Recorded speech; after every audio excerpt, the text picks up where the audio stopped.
Bienvenue sur Hurrat, l'émission hebdomadaire de M24. Le féminisme, comme je le rappelle souvent, veut simplement dire davantage de droits et d'égalité avec les hommes, davantage d'émancipation et de liberté, mais aussi davantage de responsabilité. En bref, une femme doit être au même titre qu'un homme, considérée comme un individu à part entière et doit être respectée en tant que telle. Sa parole doit être écoutée, comprise et surtout accompagnée par des mesures efficaces. Aujourd'hui, nous allons parler des violences faites aux femmes. Violences physiques, violences morales, violences psychologiques et aussi économiques. Nous allons bien sûr parler du code pénal et de sa nécessaire refonte, mais aussi des inégalités qui subsistent dans le code de la famille qui va, on le sait aujourd'hui, changer et évoluer.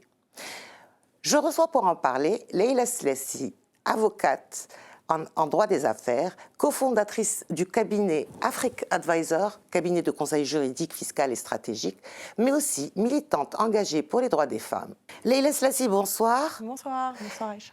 Merci d'avoir accepté notre invitation. Alors ma question, la première, je suis très étonnée, une avocate, en plus dans le domaine des droits des affaires, qui est aussi militante. Quel a été le déclic de ce féminisme, d'autant plus que j'ai vu quelque part que vous ne l'étiez pas du tout, ou en tout cas vous ne vous sentiez pas concernée? Oui, je me suis sentie concernée qu'après avoir intégré le monde du travail. Et en réalité, ça ne devrait pas être étonnant que des femmes avocates s'intéressent aux droits des femmes. On est dans le domaine du droit, donc en général, on choisit ce métier aussi par la passion du droit. Et quand on choisit ce métier, on a un radar pour tout ce qui concerne les inégalités. Donc c'est aussi ce qui fait que quand j'intègre la vie professionnelle et que je réalise déjà très tôt à travers les stages que les femmes dans notre métier étaient plutôt reléguées au second rôle, que plus on avançait dans la pyramide des entreprises, moins elles étaient là, qu'elles faisaient l'objet de discrimination absolument visible et assumée par nos confrères masculins.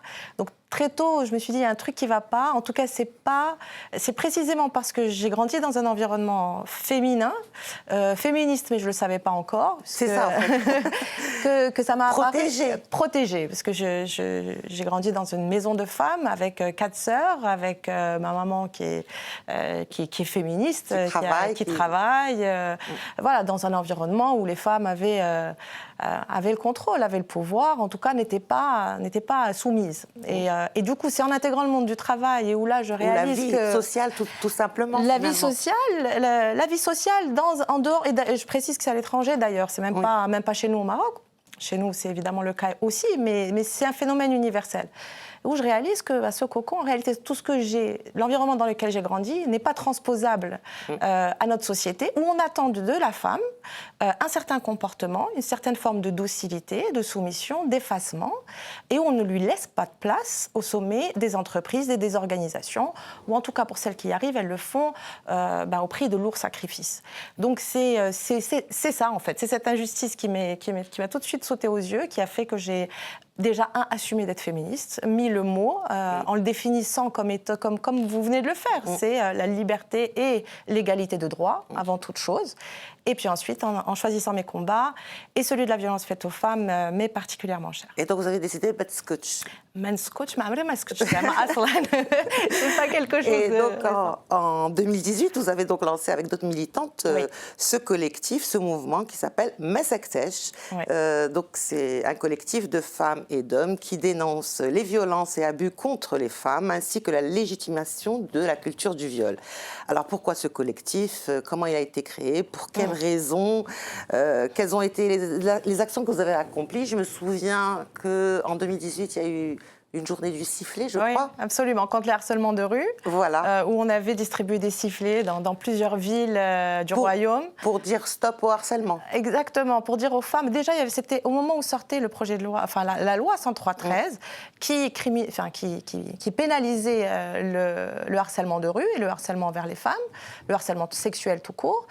Et cette loi a été passée, on trouvait, un peu discrètement. Donc on s'est dit, très bien, on va l'imprimer, on va aller dans la rue, on va donner un sifflet à toutes les femmes en leur disant « il a de safri ». Et puis c'est devenu, finalement, voilà, ça a été viral parce que finalement léger, mais pour aborder un problème et une réalité très grave dans notre pays, qui est celui du harcèlement. Et donc Massaktech avait commencé un peu avant. Avant cette l'affaire Khadija. C'était entre autres, oui, l'affaire Khadija. Ça a commencé avec l'affaire Khadija, on rappelle cette affaire, cette triste affaire. C'était une affaire extrêmement grave où une jeune femme mineure a été kidnappée par un groupe de majeurs. Il y avait un seul mineur parmi eux. Elle a été séquestrée pendant plusieurs mois. Elle a fait l'objet de viols quotidiens à répétition. Elle a été tatouée dans sa chair par ses agresseurs. Elle est sortie, elle a réussi à sortir. À s'enfuir. Elle a réussi à s'enfuir, à aller porter plainte à la gendarmerie. La gendarmerie a fait un travail extraordinaire. Ils ont appréhendé quasiment tous les membres du gang qui ont reconnu les faits. Mais alors, sur les réseaux sociaux, c'était une autre histoire. Et dans les médias, même des médias soi-disant crédibles, c'était une autre histoire. On a remis en cause sa parole. Absolument. Sa parole était décrédibilisée. C'était elle la menteuse. Alors même que le dossier de police ne laissait pas de doute. En réalité, les aveux étaient clairs. Donc c'est là où il y a vraiment une prise de conscience. On se dit que même dans ce niveau-là de violence inouïe et extrême, c'est difficile d'imaginer plus violent. Elle a subi l'horreur. On trouve encore le moyen de venir dire que d'abord et venir dire c'est sa faute, c'est elle qui l'a cherché. Donc c'est encore une violence supplémentaire. Évidemment une violence dans la violence. C'est une violence dans la violence. Et finalement, ça vient dire quelque chose de notre société. Ça vient dire quelque chose de la manière dont on traite les questions de violence faites aux femmes. Donc ça a été le déclic. Il y a eu, donc on a accompagné Khadija dans cette phase de son combat. Elle a obtenu gain de cause. D'ailleurs, il y a eu un jugement très lourd envers ces agresseurs qui a été prononcé par le tribunal de Bni Mellal. Et en même temps, avec le collectif, on a commencé à s'attaquer à d'autres sujets, notamment la question du harcèlement de rue. Et plus globalement, plus récemment, à travers une étude des décisions de justice sur les violences faites aux femmes. Alors justement, cette étude, vous l'avez réalisée en tenant compte d'un échantillon pendant un instant T, qui est le mois de novembre 2019. Quelles ont été les principales conclusions de cette étude et pourquoi ce chiffre que je trouve personnellement ridiculement bas, 1169 cas, donc plaintes finalement, sur l'ensemble des tribunaux du royaume. Absolument, absolument. Surtout qu'on sait que pour cette même année, il y a eu l'étude HCP qui a révélé qu'en fait 57% de femmes ont déclaré qu'elles ont subi un acte de violence. Donc 57%, c'est une femme sur deux. Oui. Alors, il y a une précision par rapport au chiffre du HCP, c'est que les 57% regroupent tout type de violence. Donc, on inclut ici aussi les violences psychologiques, les violences économiques. Et donc, il n'y a pas que les violences sexuelles. Nous, notre étude ne porte que sur les violences sexuelles. Mais malgré ça, on sait très bien qu'il n'y a pas que... Donc, 1169, on va dire un peu moins de 1200, c'est quoi ce chiffre ? Ce chiffre, c'est toutes les affaires en cours à un instant T. Donc aujourd'hui, par exemple, si on va voir tous les tribunaux, il y a 21 cours d'appel. Excusez-moi, les données sont disponibles ? Les données sont absolument publiques. Elles sont disponibles sur un site qui s'appelle mahakim.ma, qui regroupe toutes les affaires judiciaires en cours. Alors c'est un site qui normalement a été créé pour aller suivre son propre dossier. Donc vous rentrez avec soit une date, soit un numéro de dossier, donc vous avez votre propre numéro de dossier, puis là vous pouvez voir un tableau avec audience après audience, qu'est-ce qui se passe, et à la dernière audience, finalement, un petit extrait du jugement. Il y a pas mal de données qui sont disponibles sur ce site. Donc en fait, il est conçu à la base plutôt pour suivre son propre dossier, mais il y a aussi un moyen d'avoir accès à ces données, c'est en passant par les jours d'audience. Donc en fait, chaque jour d'audience, vous pouvez voir la nature des affaires qui sont examinées dans chaque salle de chaque tribunal. Et donc ça a été un travail de fourmi pour collecter toutes ces données. Ça a été plusieurs mois de travail pour aller collecter tout ce qui s'est passé au cours du mois de novembre 2019 dans tous les tribunaux du royaume, jour après jour. Donc il a fallu saisir... Et vous étiez combien à faire ce travail ? Alors on était... 4 du collectif Massaktech vraiment en mode continu, accompagné d'une personne qui était en stage chez nous au cabinet, que je salue et qui nous a aidé à faire tout le travail de saisie. Merci. Voilà, merci. À lui. C'est encore mieux. À lui. Mais donc on a dû collecter toutes ces données de Mahakim. Et donc 1169, c'est tout, j'ai envie de dire. Pourquoi ? Alors déjà, dans ce 1169, 2/3 concernent des violences faites à des mineurs. Ça veut dire qu'on a à peu près 400 cas, c'est tout, 400 cas d'affaires en cours qui concernent des majeurs qui sont aujourd'hui traités devant les tribunaux. Alors pourquoi ce chiffre ? Ce qu'il faut d'abord comprendre, c'est que pour arriver devant le tribunal, pour que vous ayez ce fameux numéro de dossier, pour être enfin entendu par un juge, il y a un véritable parcours de la combattante qu'il faut suivre. Simplifier. Évidemment, alors il y a eu, il faut les saluer, des réformes qui ont été mises en place pour simplifier, avec des cellules dédiées aux femmes victimes de violences, dans les gendarmeries, dans les tribunaux, dans les commissariats de police, qui font un très bon travail. Mais il faut les généraliser et il faut leur faciliter la tâche. Et il faut communiquer autour de leur existence, parce que souvent, les femmes ne savent pas que ces cellules-là existent. Elles ont été créées spécifiquement pour faciliter le parcours. Mais même avant d'arriver au commissariat de police, il y a déjà beaucoup de barrières et beaucoup de femmes qui n'osent pas porter plainte. Et je ne les juge pas, je les comprends. Donc là, si j'entends bien, ce chiffre donc, de 1169, les 3/4, ce sont des mineurs. Ça veut dire, 2/3, oui. Les 2/3, ça veut dire que c'est les parents en fait qui portent plainte. Absolument, c'est les parents. C'est-à-dire que ce ne sont pas les victimes elles-mêmes ou les personnes qui ont subi une violence elles-mêmes qui vont initier le processus. Nous, on l'explique de cette manière. Donc ce chiffre est surprenant. Oui. C'est la chouma.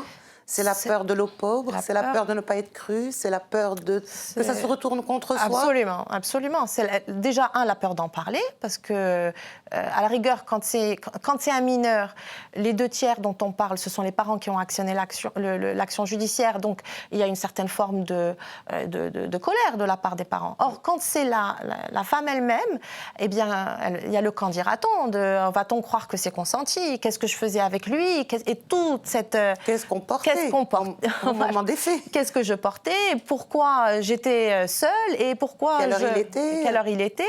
Ou parfois, c'est comme on l'a pu le voir avec Monsieur Aktiach, on a fait un travail de collecte de témoignages anonymes de la part de femmes qui ont connu des violences sexuelles. Ces violences sexuelles se passent souvent dans un cercle proche, donc familial ou amical très rapproché. Donc il y a aussi ça qui vient limiter fortement le courage que peuvent avoir les femmes à aller se battre et demander réparation devant la justice. Mais surtout, et on a compris à la fin pourquoi il n'y a que 1200 affaires qui sont portées devant les tribunaux, c'est parce qu'au final, c'est pour quel résultat ? C'était ça notre question initiale. C'est quel est le tarif ? Oui, les jugements. Voilà. Alors, on va arriver à quoi après Alors, c'est quoi le tarif ? Alors, le tarif, il est ridicule. Le tarif, il est symbolique. Et le tarif, il est surtout bien en deçà de ce que prévoit la loi. On a une loi aujourd'hui qui... Je sais, vous le dites que la loi est en fait bien faite. On va dire, on a des peines... La loi n'est pas mauvaise. Voilà. La loi n'est pas mauvaise. Les sanctions qui sont prévues sont lourdes. Les sanctions, elles vont de 5 à 10 ans dans une affaire de viol sans circonstances aggravantes. Lorsqu'il y a des circonstances aggravantes, c'est en 10 et 20 ans. Donc, mais les circonstances aggravantes, c'est quoi ? Ça va être soit un viol commis sur un mineur, soit par une personne qui de virginité qui est toujours... Absolument, la défloration est une circonstance aggravante. C'est quelque chose qui doit nous interroger. Sur une personne ayant des capacités limitées, par un ascendant, par une personne ayant autorité. Toutes ces choses sont des actes qui viennent aggraver la peine et donc faire passer de 5 à 10, de 10 à 20 ans. Et on va dire, si la loi elle-même prévoit 5 à 10 ans, une peine de 10 ans de prison pour une affaire de viol reste une peine qui peut paraître acceptable. Or, en réalité, on s'aperçoit, en constatant, en ayant fait finalement une analyse des jugements qui ont été rendus dans ces affaires-là, que très peu déjà d'affaires donnent lieu à de la prison ferme. Il y a beaucoup d'acquittements, il y a beaucoup de sursis. Et quand on arrive à de la prison ferme, eh bien, la moyenne, c'est largement en deçà de ce que prévoit la loi. On est autour de 2-3 ans en peine ferme. Donc, c'est ça le tarif. C'est-à-dire que quand un juge reconnaît qu'il y a eu viol, conteste pas, il peut soit dire, bon, sursis, ne recommence surtout pas, ou dire, OK, ça vaut 2 ans. Ce qui est à peu près ce qu'on voit aussi pour des affaires de vol. Et donc on met finalement un vol, c'est un délit, un viol, c'est un crime. Mais pourquoi le viol n'est pas considéré comme quelque chose d'absolument abominable commis sur un être humain, une femme en général, enfin, ou sur des personnes vulnérables. Pourquoi ce refus de voir cet acte comme quelque chose de, enfin, d'horrible? D'horrible, je pense que c'est parce qu'il faut qu'on en parle plus.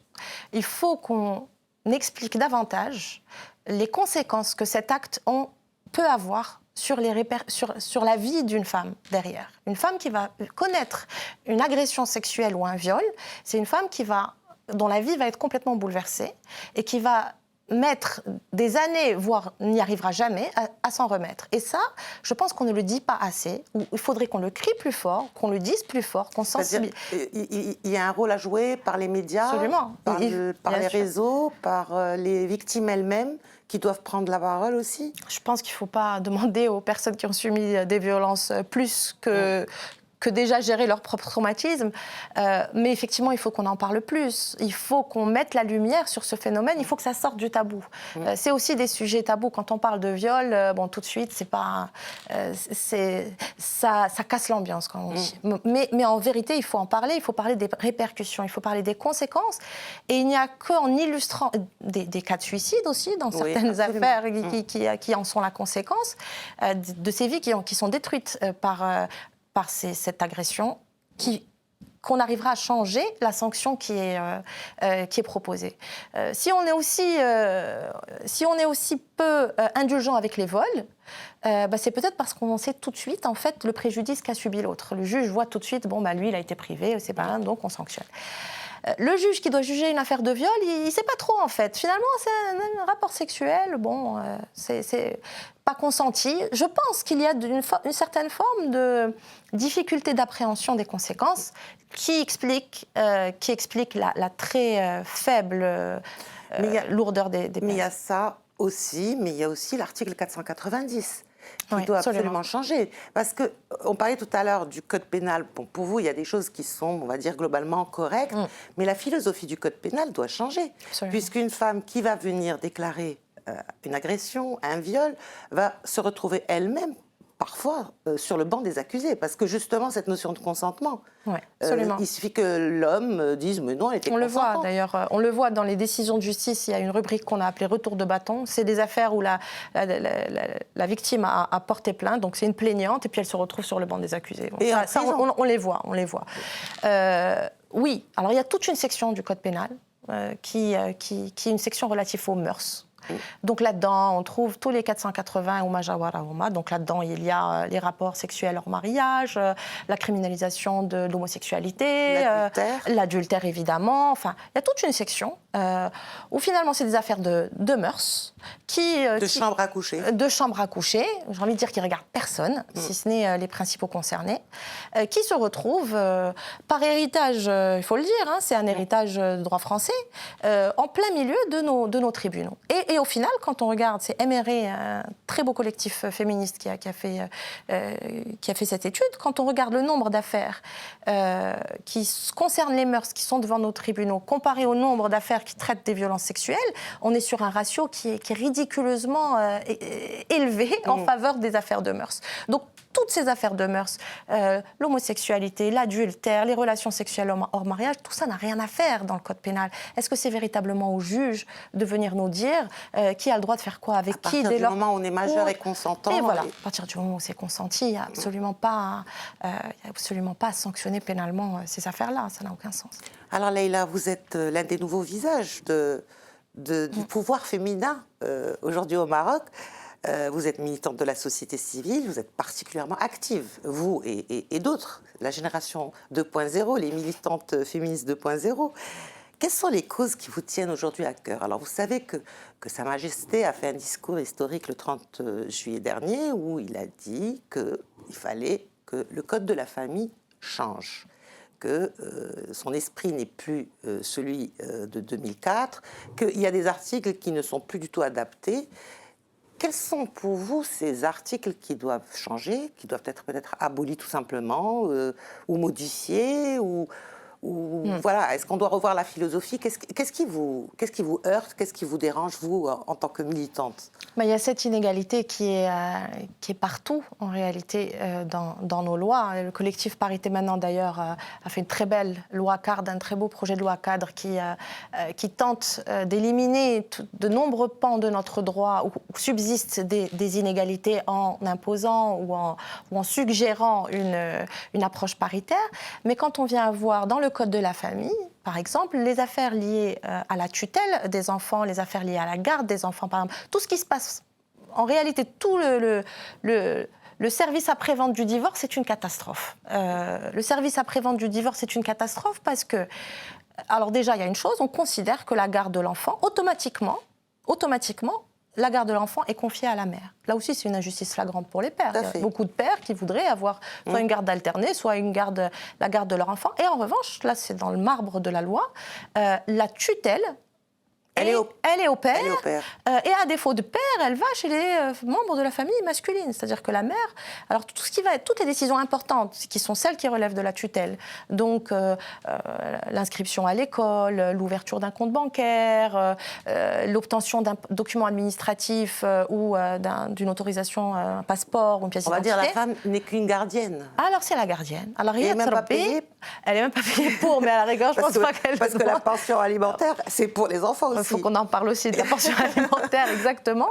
Mais donc, il y a voilà, tout le droit qui va entourer le règlement d'un divorce, qui est absolument injuste, qui est complètement injuste envers les femmes. Et ça, clairement, il serait grand temps de le modifier. Cet article de loi qui nous dit, et là aussi c'est dans le marbre de la loi, qu'une femme qui divorce et qui a la garde de l'enfant, si elle se remarie, elle perd la garde de son enfant. Combien de femmes se sont sacrifiées pour éviter de perdre la garde de leur enfant, tout simplement parce que cette loi est absolument imbécile. C'est une loi imbécile. Qui oblige les femmes à choisir entre leur maternité et leur vie. Absolument, qui oblige les femmes à choisir entre leur enfant et leur vie.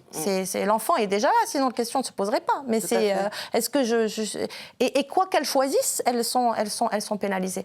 Donc il y a voilà, tout ce qui entoure le divorce qui est terrible, tout ce qui entoure l'héritage, évidemment, qui est absurde. Et là-dessus aussi, il faut qu'on s'y penche. Enfin, je pense qu'on peut dire qu'il y a un sujet religieux, mais ouvrons le débat clairement. Et je pense qu'il faut aussi entendre beaucoup de voix qui pensent que la religion apporte des réponses et des solutions il faut faire un effort intellectuel. Voilà, il faut faire un effort et il faut être courageux. C'est-à-dire qu'on doit être courageux et prendre ce sujet à bras-le-corps, comme l'ont fait beaucoup de pays qui ont pris... à un moment, c'est aussi le rôle de la loi. La loi, elle doit aussi, parfois, forcer un peu les mœurs et être le véhicule de changement. Vous agissez sur les réseaux sociaux moins souvent ces derniers temps, je veux dire, le collectif, on le voit moins. Mais est-ce que vous pensez que c'est suffisant, les réseaux sociaux, ou est-ce que vous envisagez de réunir vos forces avec le mouvement féminin classique, historique, sortir en fait de la toile pour aller agir aussi sur le terrain? Alors, là aussi, on aime bien cloisonner les féministes, disons nos aînés, qui ont porté des combats extrêmement importants déjà depuis 10 ans, depuis 20 ans. Et puis, c'est ceux qu'on appelle les nouveaux visages. En réalité, il n'y a pas de cloison. En réalité, on se connaît, on se respecte, on s'admire et on travaille ensemble. Moi, en tant que féministe, je suis également active dans une association qui s'appelle ATEC, où j'ai rencontré des femmes extraordinaires de terrain qui ont un centre d'écoute et d'accompagnement de femmes victimes de violences, qui les accompagnent juste devant les policiers, devant les juges. J'ai participé avec elles à réaliser une très belle étude sur les violences numériques, puisqu'elles ont tiré la sonnette d'alarme sur la flambée des cas de violences numériques. Donc on travaille ensemble, on se respecte. Après, c'est vrai qu'on n'a pas les mêmes méthodes, puisque le numérique est venu... Elles sont complémentaires, de toutes les façons. Absolument complémentaires. On a la même rage qui nous anime. On mène les mêmes combats. Après, disons qu'il y a eu le numérique qui est venu créer de nouveaux outils que ma génération maîtrise puisqu'on est né avec, et que des institutions, disons, plus anciennes vont apprendre, certaines le font extrêmement bien, à manipuler et à utiliser. Mais en réalité, on est juste dans la droite ligne de ce qu'elles ont, des portes qu'elles ont ouvertes. Et sans elles, on n'aurait pas le droit de parler aujourd'hui. Ce qui va se passer sur les réseaux et, comment on appelle ça, la viralité d'une information sert à faire de la sensibilisation. C'est bien de sensibiliser, mais c'est bien d'être dans ce registre de l'indignation, mais ce n'est pas suffisant. C'est-à-dire que si on ne reste que sur le registre de l'indignation et qu'on n'est pas force de proposition et qu'on ne va pas faire un travail de fond pour essayer de comprendre des phénomènes, eh bien finalement, je pense qu'on ne peut pas construire une alternative et on ne peut pas être force de proposition pour que les choses véritablement changent, puisque c'est ce qu'on veut. Donc, les réseaux restent un outil, et il ne faut pas les voir autrement que comme un outil. L'indignation, c'est un bon point de départ, mais il ne faut pas le voir comme autre chose, comme un point de départ. Et derrière, nous, en tant que féministes, on a vraiment du pain sur la planche et on a beaucoup de thèmes à aborder. Et on le fait d'autant mieux qu'on le fait ensemble et pas de manière isolée. Cette émission s'appelle Hurrats, ce qui veut dire femme libre. Qu'est-ce que ça signifie pour vous, la liberté? C'est un idéal vers lequel on tend. Je pense que je ne me définirais pas comme une femme libre aujourd'hui, je me définirais comme...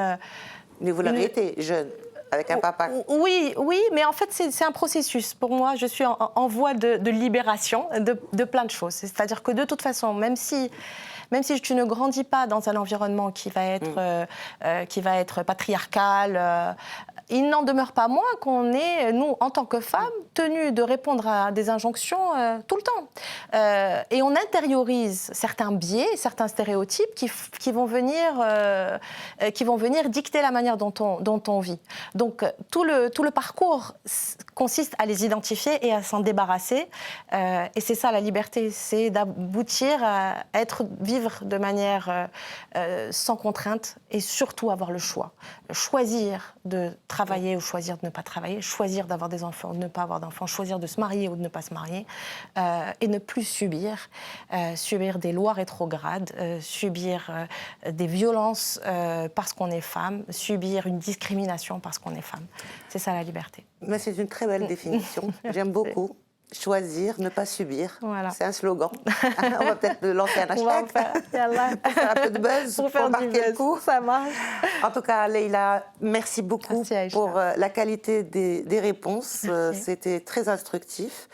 J'espère qu'on aura l'occasion de vous recevoir à nouveau sur ce plateau. Merci. Et de militer ensemble. Tout à fait, exactement. Donc je rappelle que vous êtes une jeune avocate et militante et cofondatrice donc du collectif Massaxèche qui, j'espère, continuera à porter la voix des non-voix. Voilà. Quant à vous, chères téléspectatrices et chers téléspectateurs, cette émission est à présent terminée. Je vous donne rendez-vous semaine prochaine, même heure, avec un autre invité. Bonne continuation des programmes sur M24.